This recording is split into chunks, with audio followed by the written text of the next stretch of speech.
Good morning. Good morning. Good morning, Lois. Good morning, everyone. How are you? It's good to be here.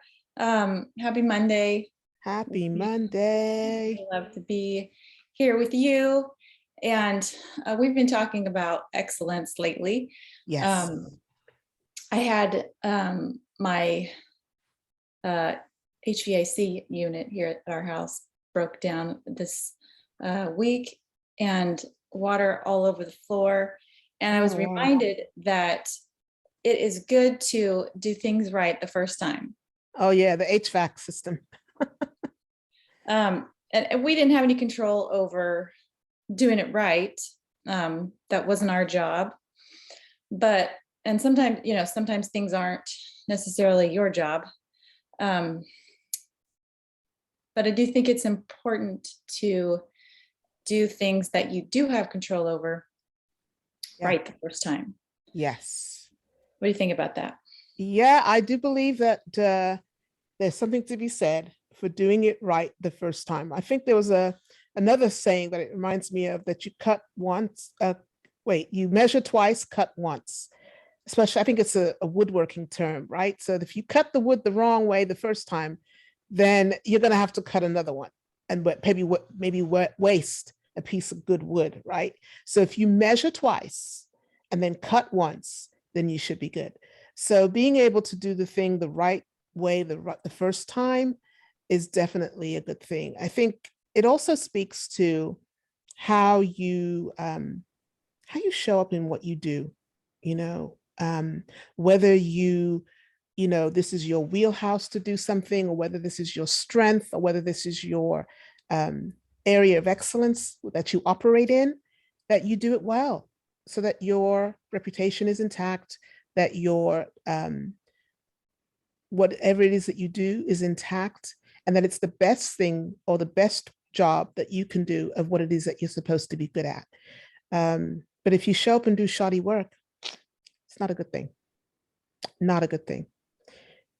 So, but it also reminds me too that I like to, in terms of the service industry, that when people do their best work in the service industry, that's how they build a reputation. And it takes a little while to build a reputation, but it takes 2 seconds to destroy that reputation. So what I do, and when I used to be a customer service manager, I believe in great customer service too. So on the same token as doing excellent work, I believe in great customer service as well.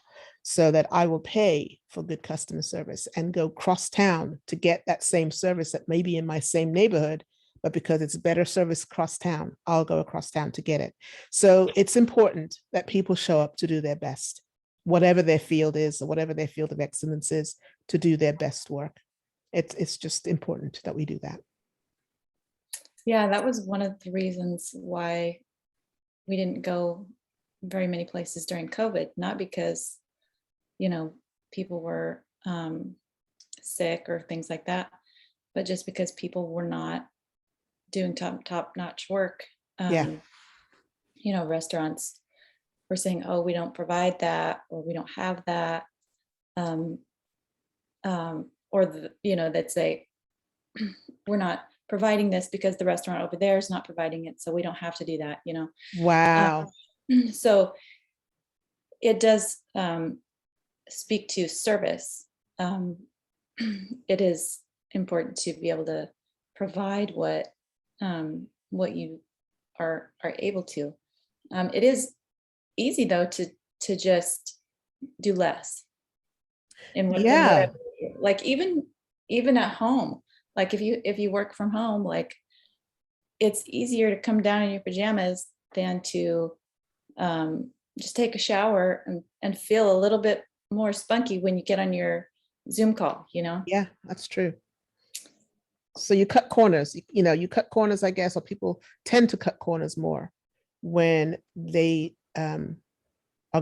they take the license to do that. I'm not sure that they're given the license to do that, but they take the license to do that because they feel that it's not as important when it really should be as important. It doesn't matter what the situation, it should be still important.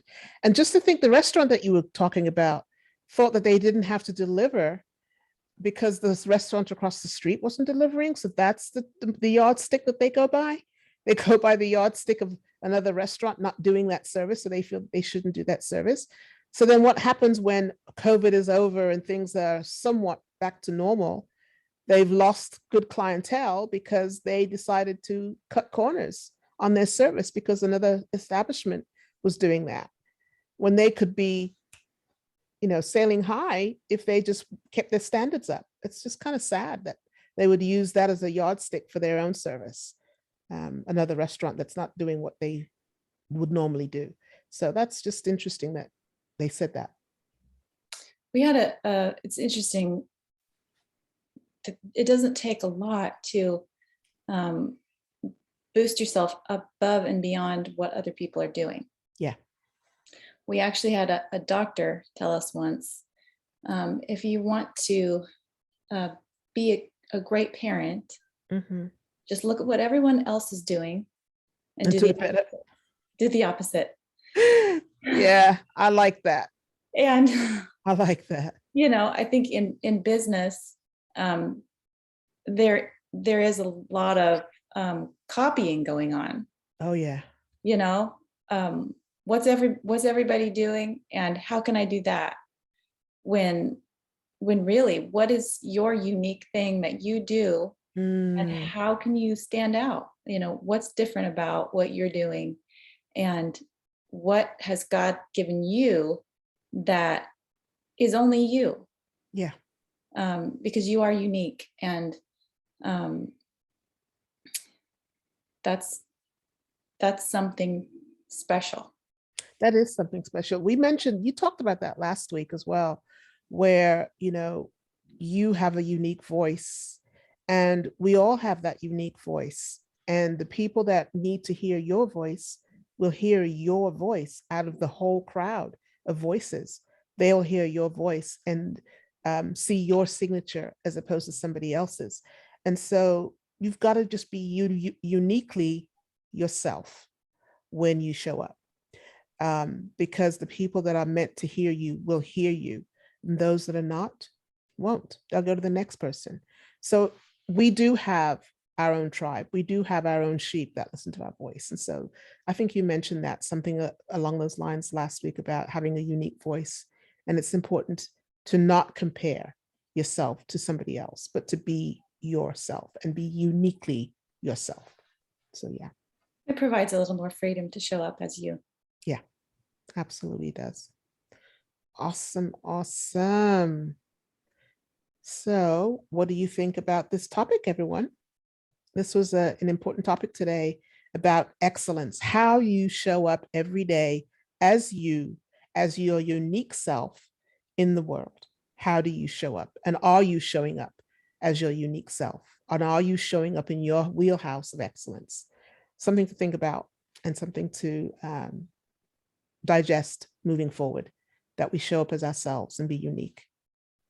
Don't forget to drop us a comment and to let us know what you think of today's topic. Also, don't forget to check out Lois Garner at As We Go over on her page. Again, I will drop the information in the comments and for her book, Uncovered, so that you can check that out as well. And we will see you all again next week, same time. And don't forget to check out my podcast, Genesis Solutions, Diabetes, the Sugar Sweet Enemy. And it's on Anchor and it's on Spotify and other places that you listen to your podcasts. Don't forget to leave a review. Thanks for being here, everyone. Talk soon. Bye for now.